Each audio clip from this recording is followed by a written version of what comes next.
बिस्मिल्लाहिर्रहमानिर्रहीम, अस्सलाम वालेकुम। मेरा नाम है नवीद शेख। फ़िलहाल इमरान खान साहब ने एतमाद का वोट लेने का फ़ैसला करके अपने ऊपर आया हुआ जो वो प्रेशर है उसको कम करने की कोशिश तो की है, लेकिन सबको अब मालूम हो चुका है, इल्म हो गया है कि तहरीक इंसाफ के जो अरकान असम्बली हैं वो नाखुश हैं और पीटीआई से नाराज़ भी हैं और इमरान खान साहब से भी शायद वो नाराज़ हैं।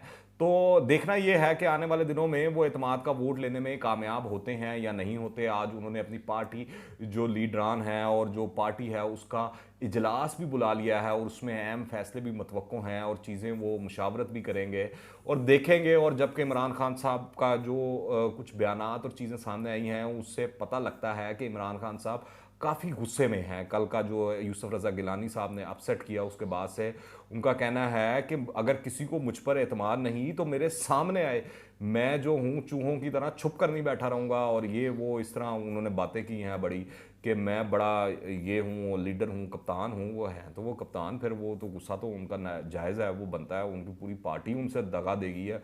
आप देखेंगे सिर्फ 5 हुकूमती अरकान का यूसुफ रज़ा गिलानी के लिए वोट डालना और 7 वोटों का मुस्तरद होना तहरीक इंसाफ की अंदरूनी सफ़ों में इस्तराब को जाहिर करता है, उसकी वाज़ह निशानदेही है।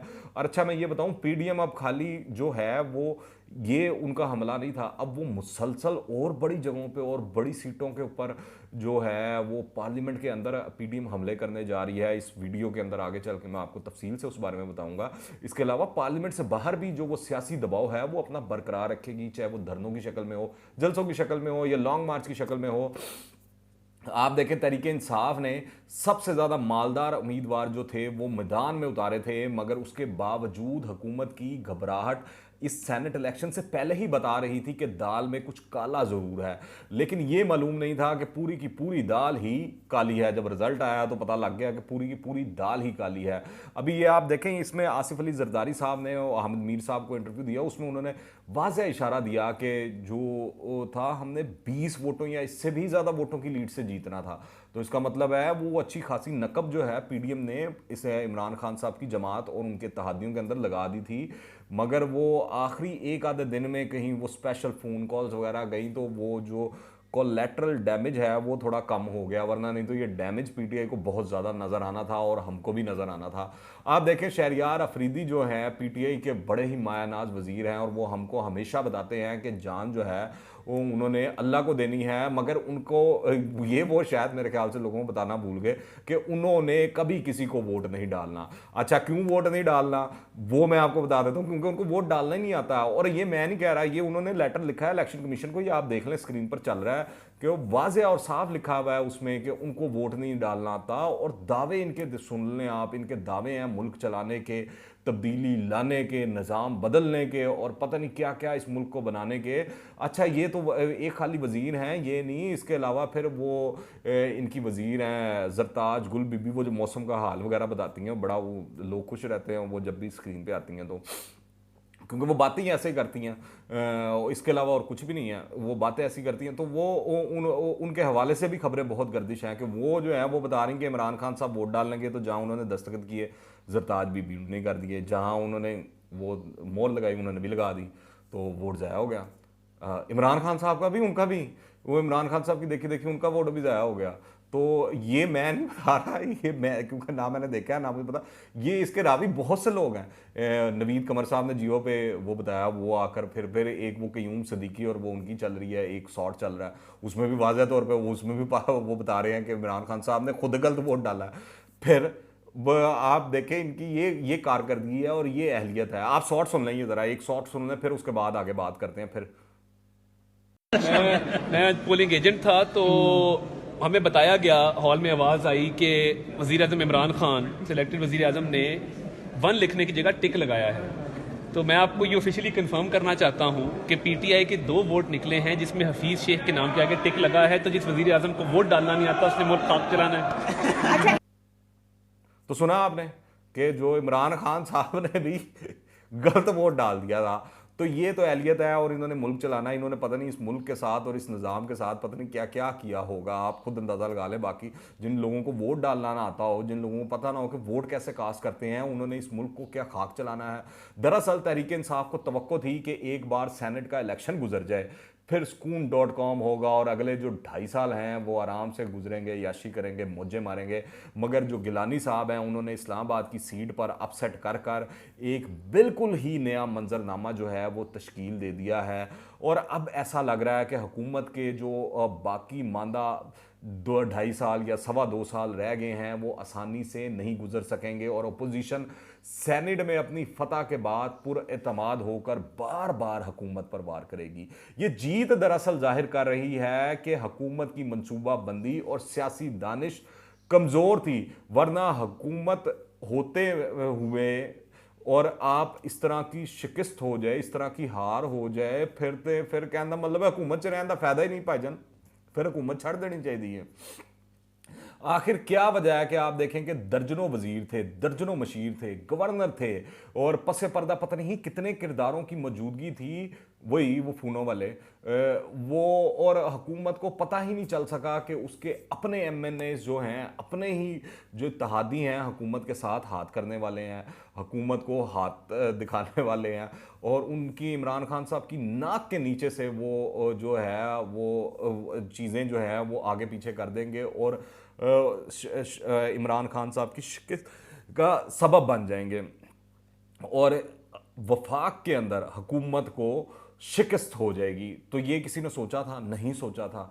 अब इमरान खान साहब जो हैं बड़े गुस्से का शिकार हैं और वो उन्होंने ये भी तलात हैं कि अपनी इंटेलिजेंस एजेंसीज जो हैं कुछ उनके ज़िम्मे लगाया कि पता लगवाया जाए और पता करवाया जाए किन लोगों ने दगा दिया है, किन लोगों ने धोखा दिया है। तो वो इमरान खान साहब चाहते हैं उनको वो पार्टी से निकाल दें।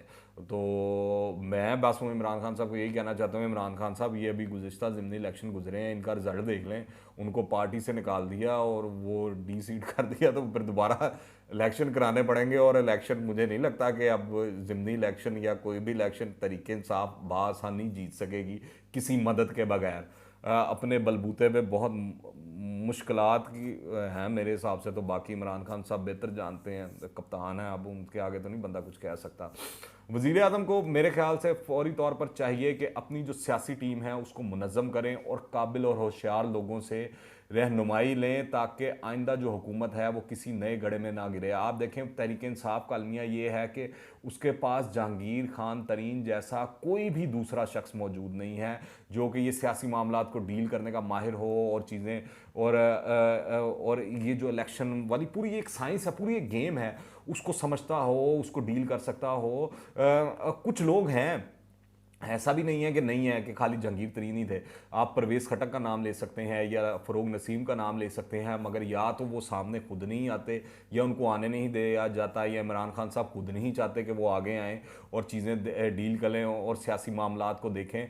उसका नुकसान हमें तहरीक इंसाफ के फ़ैसलों में, चीज़ों में नज़र आ रहा है और अब जो ये सेनेट का इलेक्शन गुजरा है वो तो इसकी सबसे बड़ी मिसाल बन चुका है और केस स्टडी बन चुका है। हुकूमत को फौरी तौर पर अभी तो फ़िलहाल जो मुश्किल सबसे बड़ी दरपेश होगी वो ये है कि उनको ऐसा वज़ीर ख़जाना ढूंढना होगा जो हफीज़ शेख जैसा हो, जो IMF के लिए काबिल कबूल हो, जो IMF से डील कर सकता हो। और उसके बाद क्योंकि अब आगे बजट आने वाला है 1-2 महीने के अंदर, तो बजट इस तरह का वो पेश करे कि उस बजट की तकसीम पर तमाम खुश भी हो जाएं और राज़ी भी हो जाएं, इदारे भी और मुल्क कौम भी और बाकी सारी जो मामला हैं। ये बड़ी साइंस है, ये भी करना पड़ता है क्योंकि पैसे तो हमारे पास होते नहीं है ना, वो जो भी हैं उसी के अंदर बनाना है, सारा कुछ करना है। तो ये भी इस तरह का बंदा चाहिए और IMF से जो है वो किस्त भी हमें मिल सके ताकि दाल दलिया और मामला सारे चल सकें और सूरत हाल बन सकें। और जो ये गिलानी साहब की जीत है उसके बारे में बहुत से लोग कह तो रहे हैं कि इस्टेब्लिशमेंट जो है वो न्यूट्रल हो गई है और उसके बाद इस्टेब्लिशमेंट ये कहना जो है ज़रा थोड़ा सा ठीक नहीं लगता कि न्यूट्रल हो गई है। और वो चीज़ें हैं, गिलानी साहब ने खुद भी कहा, बिलावल की ज़ुबान से भी निकला, फिर मरियम ने भी इससे ही कोई मिलती जुलती बात की और इशारा किया था सेनेट इलेक्शन से कबल। पर अब जो कल आसिफ अली जरदारी साहब ने हामिद मीर साहब के शो में कहा उसके बाद लगता है कि इस्टेब्लिशमेंट उस तरह न्यूट्रल नहीं हुई, मगर अब वो उस तरह खुलकर हमायत भी नहीं कर रही हुकूमत की जिस तरह वो पहले करती थी और जिस तरह वो मामलात पस पर्दा चलाया करती थी। वो शायद मुमकिन नहीं रहा मौजूदा सियासी सूरत हाल के अंदर और मामलात के अंदर। आप देखें यूसर रज़ा गिलानी को जितवाने के लिए PDM को भी हुकूमत का शुक्रगुजार होना चाहिए जो ऐसे ऐसे कारनामे सर अंजाम दे रही है कि तारीख में पहले कभी देखने में नहीं आए। अवाम से किया गया एक भी वादा पूरा नहीं किया। जी हाँ, एक भी वादा पूरा नहीं किया। अगर आपके जहन में हो कि कोई वादा इमरान खान साहब ने या उनकी जमात ने पूरा किया तो हमको बता दें। कोई उन्होंने वो जो रोज़गार की स्कीम उन्होंने बताया था, जो उन्होंने नौकरियां देनी थी, जो उन्होंने घर बनाने थे, उन्होंने पता नहीं क्या क्या करना था इस मुल्क के अंदर, पर वो सब कुछ इलेक्शन से पहले ही करना था। जब से वो हुकूमत में आए हैं वो कुछ भी नहीं कर रहे, वो सिर्फ बातें कर रहे हैं। आप देखें से, और बातें भी ये हैं कि उन्होंने पिछले ये पौने 3 साल से ये शोर मचाया हुआ कि एनआरओ नहीं दूंगा, एनआरओ नहीं दूंगा, एनआरओ नहीं दूंगा। तो ना दें भाई। और वो ये भी बार बार बताते हैं कि घबराना नहीं, घबराना नहीं, घबराना नहीं। तो अब तो लोग अच्छा खासा घबरा रहे हैं, और इसी पर उन्होंने पौने 3 साल निकाल दिए हैं। शायद यही इसी चीज़ का गुस्सा था जो उनके एमएनएज ने अब ये सेनेट इलेक्शन के अंदर उनको दिखा दिया, उनके सामने ले आए हैं। क्योंकि एमएनएज लोगों के साथ कनेक्टेड हैं, वो अपने हलकों में जाते हैं, लोगों से मिलते हैं, किसी खुशी गमी फौतगी शादी ब्याह हर जगह उनका आना जाना होता है। तो उनको राय मिल रही होती हैं, चीज़ें मिल रही होती हैं, उनको नज़र आ रहा होता है कि अगला इलेक्शन उनकी जमात जीतेगी या नहीं जीतेगी। और जो सियासी लोग हैं वो बड़े समझदार होते हैं, वो फ़ौरन जांच लेते हैं कि अगली दफ़ा हम इस पार्टी के टिकट पे इलेक्शन जीतेंगे कि नहीं जीतेंगे, क्या होगा क्या नहीं होगा। तो वो उनको नज़र आ रहा है कि जो ज़िमनी इलेक्शन जो पार्टी ना जीत रही हो तो उसने जनरल इलेक्शन में उसकी क्या सूरत हाल होगी और क्या मामलात होंगे, आप देख लें। और वो हुकूमत में भी हो तो उन्होंने जो भी गुस्सा था अपना सारा कुछ घुमा फिरा के सेनेट इलेक्शन में निकाल दिया है। और उनको ये मेरे ख्याल से शायद इस चीज़ का भी गुस्सा था कि उनके सरों पर लाकर बैरूनी मशीन लाकर बैठाए गए हैं जो उनको बताते हैं कि करना क्या है। हालांकि सियासतदान वो हैं, वो सालों से सियासत करते आए हैं, बड़े एक्सपीरियंस लोग हैं, बड़े वो मंजे हुए लोग हैं जिनको समझ है और पता है आवाम के साथ कनेक्टेड हैं लोग हैं। और सेनेट इलेक्शन में भी ये लोग शोर मचाते रहे, बताते रहे कि खुदारा ऐसा ना करें, ये पार्टी वालों पैसों वालों को टिकट ना दें। आप देखें सबसे बड़ी मिसाल फैसल वाडा की है। इमरान खान साहब ने अगर वो जिक्र करते हैं कि कौमी असम्बली के अंदर पैसा चला है या जोड़ तोड़ हुआ है, जो भी हुआ है, तो फैसल वाडा वो किस मर्ज की दुआ है। फैसल वाडा के बारे में इमरान खान साहब को ये बात करते हुए पहले अपने गिरेबान में झांकना चाहिए और उनकी पार्टी को झांकना चाहिए कि फैसल वाडा आप देखें जिस दिन सेनेटर मुंतखब हो रहे हैं उस दिन वो कौमी असम्बली की सीट से इस्तीफा दे रहे हैं, उनके खिलाफ फैसला आ रहा है। सारा कुछ इससे बड़ी आपने निज़ाम के साथ क्या दो नंबरी कर दी है और क्या कुछ करना है इमरान खान साहब। जमहूरियत में क्या इस तरह होता है, इस तरह चीज़ें चलती हैं, इस तरह मामला चलते हैं।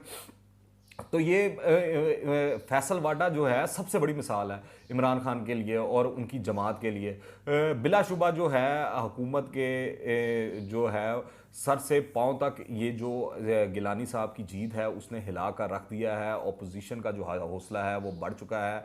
अब इस बात का भी इम्कान है कि ओपोजिशन तहरीके अदम एतमाद का ऑप्शन भी इस्तेमाल करेगी।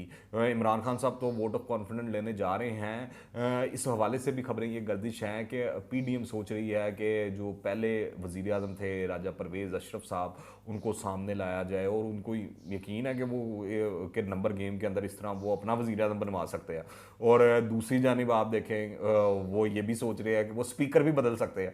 स्पीकर कौमी असम्बली के लिए भी वो याद सादिक के बारे में सोच रहे हैं और उस बारे में भी पीडीएम के अंदर बातें और बातचीत चल रही है और मुशावरत हो रही है। तो वो इस हवाले से भी खबरें आ रही हैं कि वो जो याद सादिक साहब हैं वो दोबारा कौमी असम्बली के स्पीकर भी बन सकते हैं।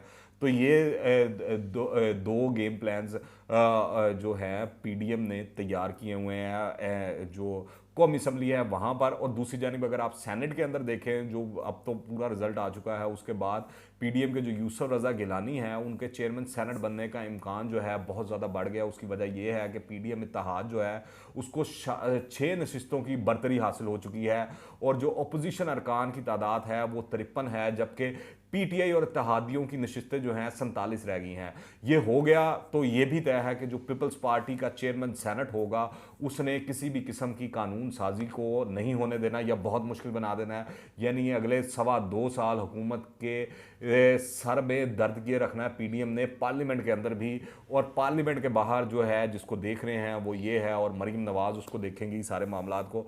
वो सियासी दबाव है, वो है लॉन्ग मार्च है, वो है जलसे है, वो जुलूस है, रैलियाँ हैं। तो पीडीएम का जो अब आने वाले दिनों में गेम प्लान है वो पार्लियामेंट के अंदर भी हुकूमत की नाक में दम किए रखेगी और पार्लियामेंट से बाहर भी हुकूमत को सांस और चैन नहीं लेने देगी और हुकूमत के लिए आने वाले 2.25 साल में मुश्किलात ही मुश्किलात दिखाई दे रही हैं।